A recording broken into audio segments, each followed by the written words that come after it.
I'm Travis Brown, founder and CEO of Mojo Up Marketing and Media. And this is my podcast, where I talk to the most successful Black and brown business executives who've broken through the barriers of today's business culture.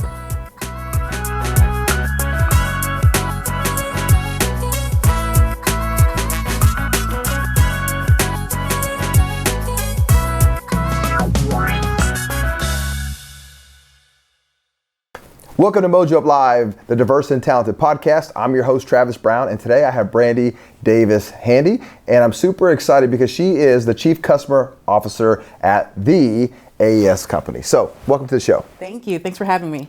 So I gotta jump right out and say, Chief Customer Service Officer.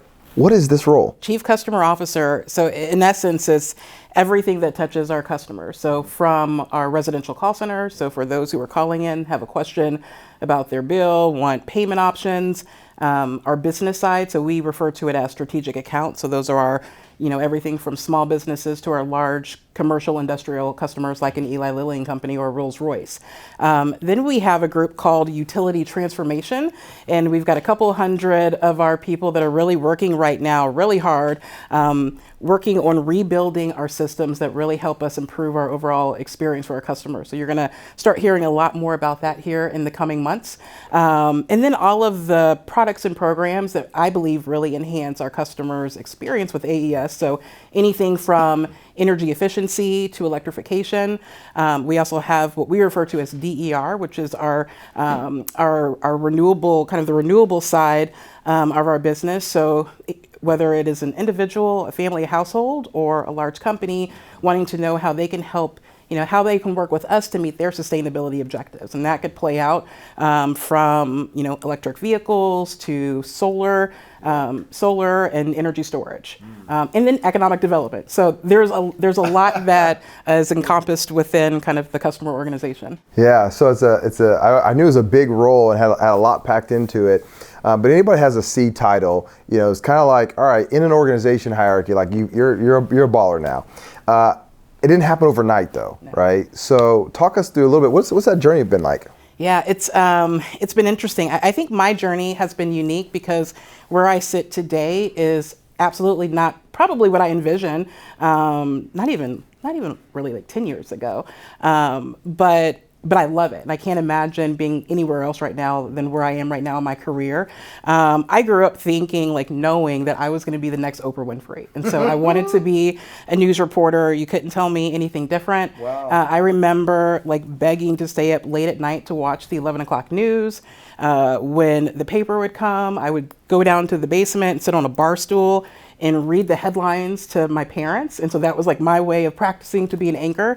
And so I always wanted to be a reporter. Wow. My degree, I went to Hampton University, born and raised in Indy, but went to Hampton University in Hampton, Virginia, and majored in mass media arts with an emphasis in broadcast journalism. So during my time there, I interned at local TV stations. I had a night gig as a radio host for our campus radio station. It was Mystic Vibes with Brandi from 10 to 2 a.m. I can hear them like, you're a Mystic Vibes with Brandi. Mystic Vibes with Brandi, yeah. And then when I graduated, got my first reporting job in Wilmington, North Carolina. And so spent really the first 5 to 6 years of my career reporting in North Carolina. So worked in Wilmington, then moved right around 9/11. I was working in a news bureau in Fayetteville, North Carolina, and covering a lot of military news. And that was right at the start of, we were at that time going into Iraq, going into Afghanistan. And then my husband, who I met at Hampton University, was in the military. Long story short, got out of the military, got a job offer here in Indy. And at that time, I was kind of in flux. I was talking to a few TV stations and then realized that there's a number of ways that you can tell stories, and it's not necessarily standing in front of the camera. Yeah. And so I spent a few months off just reflecting what is it I really want to do, and made the transition to PR. And I think a lot of reporters make that transition. Really? And since that time have worked in just a host of industries. So, not-for-profits. I was a spokesperson for the 500 Festival. I worked for the American Cancer Society. I was at NDOT. And then, And I think that's also been kind of a theme in my career is relationships, because it was relationships that I built when I was at the 500 Festival, that the former CEO of the 500 Festival reached out to me in maybe 2012 and said, hey, at that time, Indianapolis Power and Light Company is looking for a new PR person. They need a new spokesperson. And I said, I don't know anything about the energy industry like that. I've never thought about it. I don't know if that sounds appealing. And I went and met with them, had an initial conversation, and I think that was more of the storyteller in me. The more that I got to know the organization and the people, and I'm like, do people know this about the work that you do? Because I looked at it kind of face value. This is just the local utility. You get the bill. No one wants to pay their utility bill. It's just one of those things that you have to have in life. And once I was able to dig deeper, I really became fascinated. Ended up going to IPL as their spokesperson, and have really my career has kind of grown from there. Within this company. Well, a lot of cool things to unpack there. First of all, this whole broadcasting journey, and this was going to be your thing. I grew up loving Dick Vitale, watching basketball, and so that was what I wanted to do. I wanted to be a color commentator, right? Yeah. I'm like, I want to be that, or I want to be a rep for Nike, a preacher, or a business owner. And so in this day and age, that's diverse. I actually got a lot of those things in my world, but.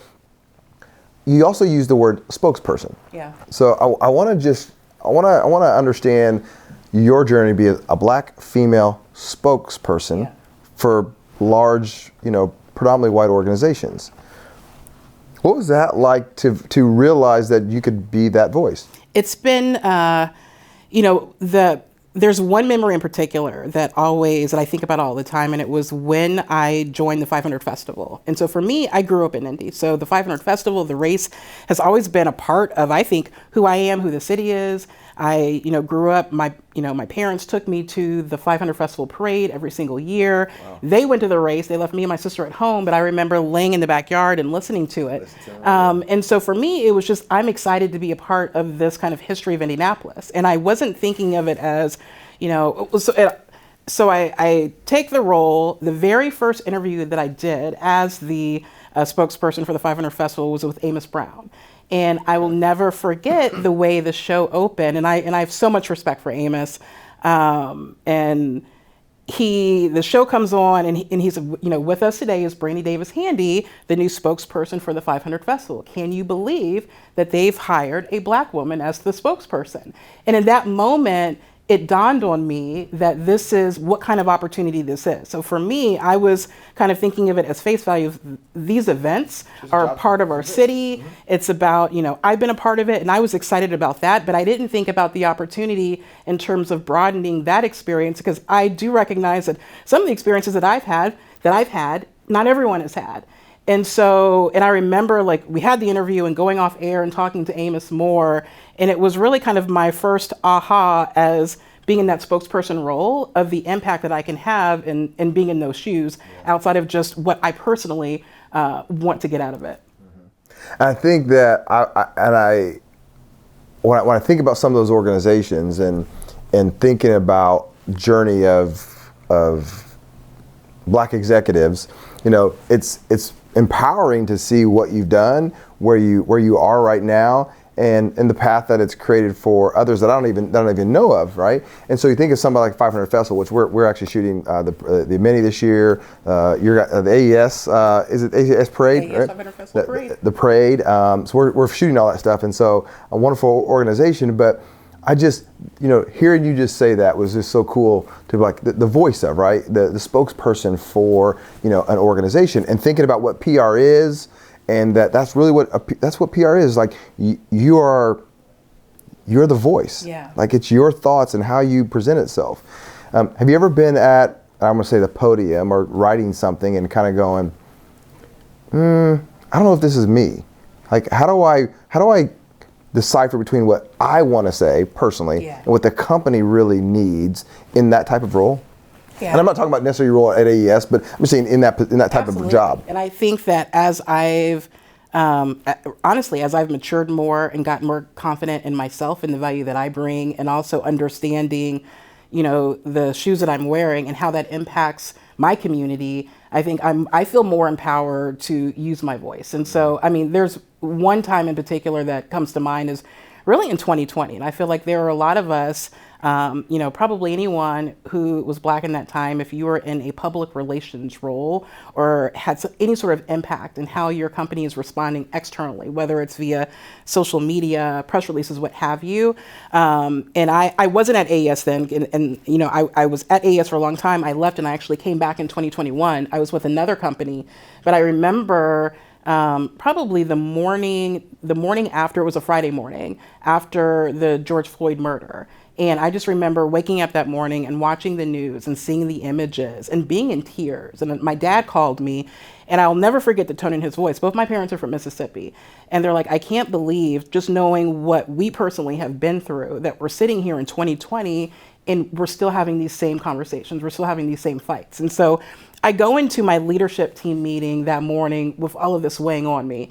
And, we kind of go through the flow, we go through the motions, and nothing was really said about what was happening in the world. And so at the end of that meeting, I called my CEO and I had a long conversation with him. And I said, I want to tell you, we need to be talking about these things internally. If at this time, I'm chief marketing officer.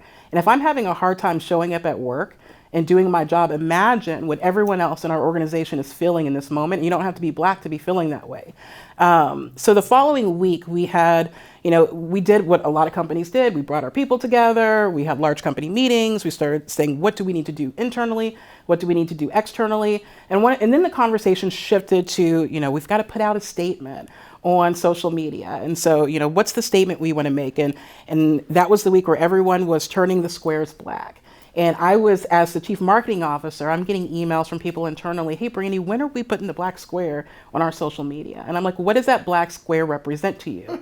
And in that moment, I made kind of a really vocal stand in saying, if the company wants to put out this certain statement and they want to do the Black square, you can do that. But that's not going to be driven by me, because what's most important to me as an employee, not just as an employee, as a Black person, is for us to sit and have meaningful conversations. And so what does that square really mean to you? What does it represent for our company? And the real point is, how are we going to act differently moving forward? Because a week ago, we weren't even talking about these things. And so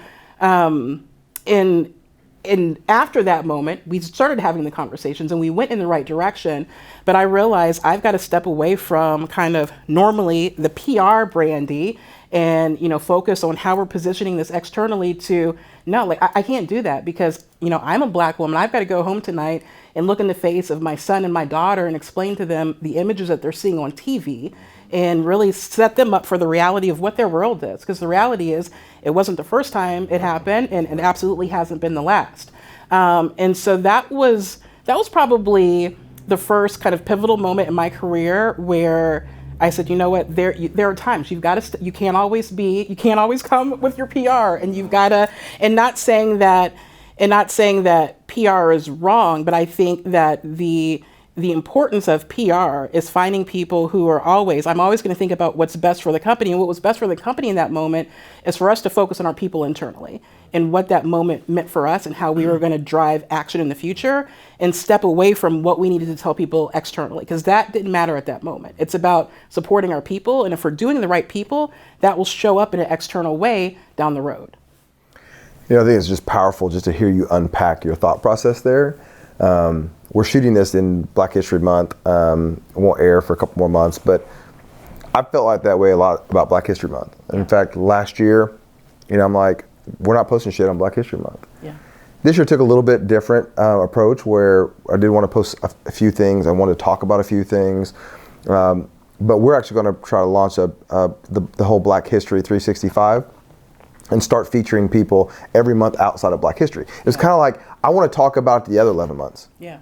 Right? Let everybody it's the token. Mm-hmm. It's the gesture of, okay, this is the right thing to do in February. But the rest of the year, now let's really have some meaningful conversation about Black history in our schools, Black history in our workplace, learning from Black history is still showing up today, and how does it represent itself? Let's talk about the lack of equity, and I want to do those things in these other 11 months, and sometimes I kind of get like that, and then sometimes I feel like, well, man, But if a white-owned business did that, I'd still feel some sort of way, like you didn't even participate in the 1 month. You know, I know not all 12, but like, can one month? So there is some conflict. There's some internal, there's some external. You know, when you try to think through how you're showing up and what hat you're wearing, what voice you're using, how does that work for you? Yeah, so there's a bracelet, and I'm not wearing it today, that I normally wear that I had engraved a couple years ago that says, "Stay true to yourself." And so I think in facing all situations, at the end of the day, I'm Brandi. And and the one thing, and I always tell this to my kids, I mean, the one thing that you have in this world is your reputation. And people are going to remember how you responded. And if I stay true to myself and my own personal values and what I believe to be the right path, that's, that to me is my guide. And I've kind of been the same as it relates to Black History Month. I was, I'm going to give a shout out to this person because it was probably a year ago, I served on the board of the Women's Fund of Central Indiana. The then president of the Women's Fund, Jennifer Pope Baker, I'll never forget, we were in a board meeting and we were working, and we had been working on our DEI strategy. And so she was asking some questions to the board and waiting for a response. And the board members that were unmuting at that time were Black. And Jennifer stopped the meeting and she made a statement that I will never forget. And she goes, she kind of called people out by name. She said, I'm going to ask so-and-so, so-and-so, and so-and-so to not respond to these next questions. She goes, I want to hear from the rest of you. She goes, I'm not going to ask the people who did not create these problems to solve it. And that stuck with me and has stuck with me to this day. And it was powerful. And that's kind of how I think of Black History Month. I love anytime we can promote and create awareness around Black excellence, because there's incredible things that people in our community are doing every single day. Yeah. And yeah, I wish we could talk about it every day of the year. If we're going to highlight it, if February is going to be our month, let's highlight it. But it would be great within our companies and within our community if it's not just Black people that are driving the Black History Month programming. I think that when we see that kind of shift, that's when we know that we're headed in a different direction as a community. So let's talk about you as a mom real quick, because you mentioned hey, part of what drove you is that I got to come home and look at my kids. So talk about your family. Yeah. I've been married now for 17 years. Met my husband in college at Hampton. And then we've got 2 kids, Ella, who's 14, and Miles, who's 10. And I mean, they are absolutely my why. And I feel blessed that I have incredible parents who really kind of demonstrated what it's like to stay focused on your family, also make a contribution in your community, do the right things at work. And I just focus on kind of being that example for my kids. It's also been fascinating because my kids couldn't be more than opposite. My son is sports everything. So he plays, basketball, football, baseball. Today is career day at school, so he's dressed as a football player. And then Ella is into science and math and all things STEM. And it's interesting to see where my son, who has this interest in sports and excels at sports, how those in the community respond to him. And so when he has a really, really good game, I'm thinking he's 10 years old. There are parents who come to him after the game. They want to tell him, great job. People have been asking us since he was 7, what high school is he going to go to? I don't know. I don't know where I'll live when he's in high school. But then you hear these stories, about kids, especially baseball, because he plays baseball. And the baseball team that he's on, we had a parent meeting a couple weeks ago, and they lined up the kids on the stage that have already committed to colleges. And the youngest was 13. And I thought, wow, I don't know that I wasn't even thinking about college, I think, at that age. And so then I look at someone like Ella, who's I think I want to be an engineer. And I'm sitting here and I'm doing all of these searches trying to figure out how can I get her engaged, what programs for a young Black girl who at the age of 14 says, I want to be an engineer, and where are the companies lining up to make her commitments? And so then you read the headlines of saying there's gaps in terms of talent in diverse communities. Not only can we not maybe find Black engineers, we can't find female Black engineers. And I've got a little girl right here who's ready to go, who just needs someone who can show her, this is what I did. These were the steps. So it's kind of a fascinating take on just how we prioritize things in society, seeing someone who's so focused on sports and then someone who's like, I just, I'm really into this math, Mom. And I'm like, wow, like cool. I wasn't, but I'm glad that she is. We had a moment, my wife and I, we had a moment, my son was in kindergarten and he's first grader now, and they gave out all the awards for all the kids. And he got the best athlete award. And it was a moment of conflict for me. Yeah. It was a moment of like, well, hey, my kid's an athlete, like, but there's a moment of going, but he's more than an athlete. Yeah. Like all the freaking awards you could give, like that's the only one that we could give, to him, who's sharp, who's bright, who's a math whiz, I mean, like 2 grades above in math, like, but we could only do that. And so I had that little like, and my wife was just, she was fuming about it, right? And I'm like, well, he is a good athlete, and it's not, but it kind of makes you sometimes step back and think, going, the academic side of it, Yeah. the other things that we can do great. That's not with a microphone, not these types, but a rapper, MC, a singer, or entertainer, and an athlete. Like there's this whole world, and truthfully, that's what this podcast was really about. Was there's so many exceptionally talented Black and brown people even in the city that was hard to even find, to know that they were really out there. And I just wanted to be, really diligent about telling these stories, because if not, they'll put us in a box, and not just us, but they put people in boxes and go, this is all that you really can be. And so I think it's fascinating, number one, that your daughter wants to be an engineer, because I know at 14, I'm like, that's the dude driving the train, right? I didn't even think about engineer that way. But then the second thing is like, okay, well, how do we expose them to that same level of opportunity for a 14-year-old or a 10-year-old that's like, I want to be, a professional, Right. So I love to ask this question sometime. On this awesome journey and things are looking amazing, what was the failure? What was the thing that just did not go, that you had to even question, like, I don't know how I'm going to get through this, get over this? Do you have that thing that you had to like soul search to work through?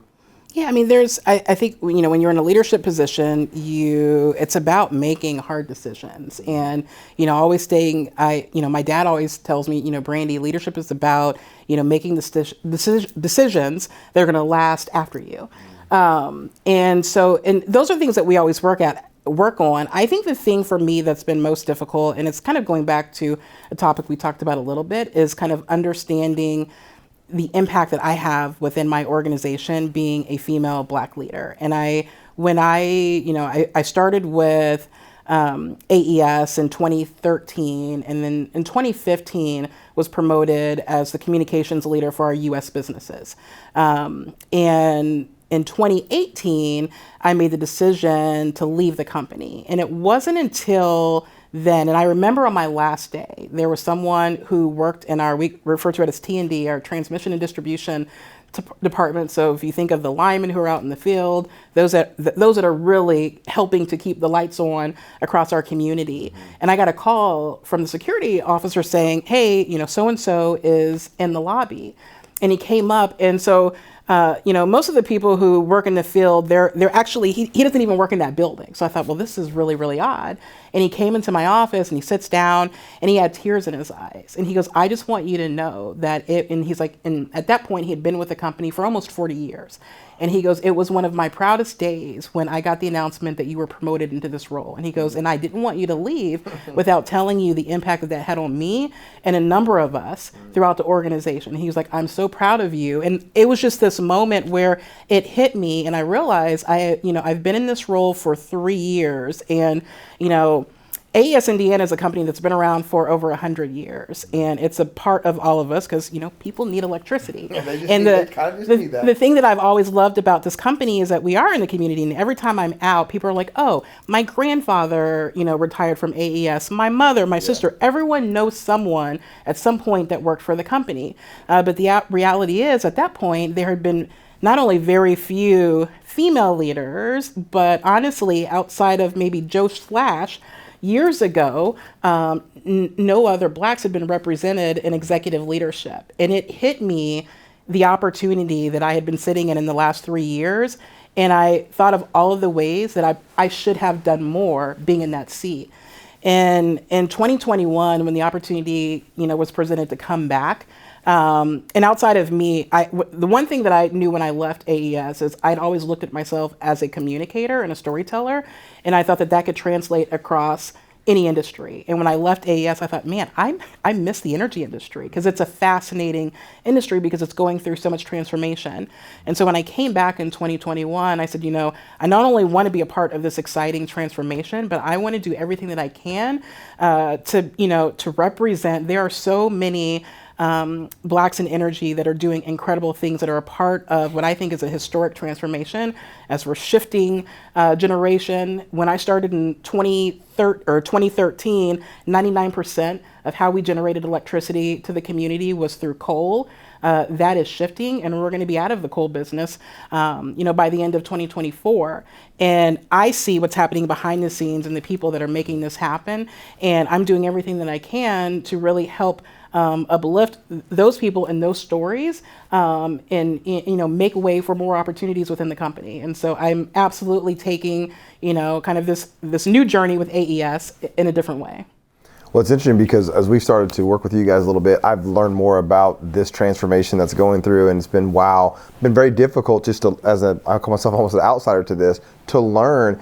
But once you start learning what you guys are doing, it's awesome. And I love you have a female CEO leadership, and just even your leadership team, the way that they represent themselves. So I'm going to put you on the hot seat. We got a hot seat, right? Okay. So some rapid questions, rapid fire, before we end up with some final questions. So here we go. So I'm going to ask you a question, one word or one phrase answers. Okay. If you can hold yourself to that. If you're not, if you got to go in deep, you can go in deep, right? All right. Favorite place to vacation? Jamaica. Coolest city that you've been to? I just really like Brooklyn. Favorite homemade meal? Lasagna. A restaurant you love to go to? I go to Sullivan's all the time. A brand that you love to support? Oh, well, I support a lot of brands, probably too much. Disney is just a great brand. If I'm thinking of what's a great brand, I probably support Nordstrom too much. Disney is a fascinating brand for sure. Favorite sports team? Brooklyn Nets. Oh, heartbroken this year. Favorite college? Hampton University. Hampton University. Last TV show or series you guys binged watched? Oh, I'm currently binge watching The Last of Us, and I can't wait till the new episode is released on Friday. Somebody else just said that, and I'm good. I haven't even watched it yet. It's disturbing. It's so good. A great book you'd recommend? Ooh. A friend introduced me recently to a book called Mindful Mornings. Is that Hal's book? What's it? No, it's focused on all of the things that you do before 8 a.m. That's truly transformative to your life. And so I would recommend that. A must-watch movie? Coming to America. Oh, I love that one. Favorite type of music? Rap. What is your hype song? Like coming on stage to crush it? It depends on my mood. I get a couple of hype songs. Okay. I would probably say Humble, Kendrick Lamar. Oh. Yeah. Why? I love Kendrick Lamar, but I think it's probably it's more of the beat. There's just something, the first 30 seconds of that song is like all you need. It's nasty. Yeah, I love it. Nonprofit you love to support? There's a lot. Big Brothers Big Sisters of Central Indiana is really important. And I've been board chair of that. I'm board chair of that organization, as well as Gang Culture. And so they are, I think, what Gang is doing for our community is transformative, and it's just the beginning. And I'm excited to be part of the journey. It's awesome. This is season 4, and Alan and Molly get to kick off season 4. They were a hoot having them here. I had them both on the couch here, so a good season, great organization, what they're doing. So there's an end to all of this for all of us. It's a number. There's a dash on a tombstone, and then there's a number, and there'll be a bunch of people standing around talking about Brandy. What is it that you hope that they say about you? She lifted as she climbed. She lifted as she climbed. Yeah. And do you, when you think about the work that you're doing now, because you said that, I should have just let the mic drop there, but I just got to ask this now. How do you see yourself lifting today? Yeah, I think I hope that I'm doing it in all aspects of my life. I hope I'm doing it with my children and, and making a way so that they have an improved life. I hope I'm doing it in the workplace. And when I think of how the, time that I spend in the community with organizations, mentorship is important, what I'm doing with Big Brothers, Big Sisters. And so to me, it all has a central theme of lifting up those that are around you so that we can all be better in the future. Well, everybody I've ever talked to said that that's what you do, and that you're a difference maker. So thank you for all that you're doing. All right. This is the official. You get to close it out. All right.